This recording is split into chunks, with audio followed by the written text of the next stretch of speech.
সম্মানিত ভাইরা, আমি সংক্ষেপে কথা বলবো, ব্যাখ্যায় যাব। রোজা মাস আজকে সূরা বাকারার 183 নম্বর আয়াতের বক্তৃতা সবাই দেখে। এটা হলো সিয়ামের বিধান। ইয়া আইয়ুহাল্লাযীনা আমানু কুতিবা আলাইকুমুস সিয়ামু কামা কুতিবা আলাল লাযীনা মিন ক্বাবলিকুম লাআল্লাকুম তাত্তাকুন।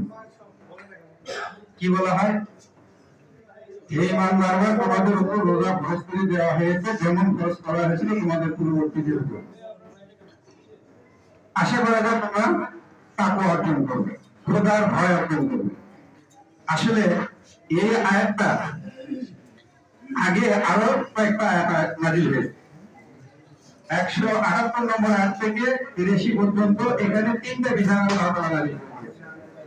এই তিনটা বিধানের প্রথমটা বিধান হলো ফৌজদারি আইন, দ্বিতীয়টা হলো দেওয়ানি আইন, তৃতীয়টা হলো সিয়ামের বিধান।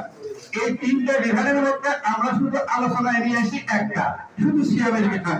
ফৌজদারি আইন, দেওয়ানি আইনের বিচার নাই, আলোচনা নাই।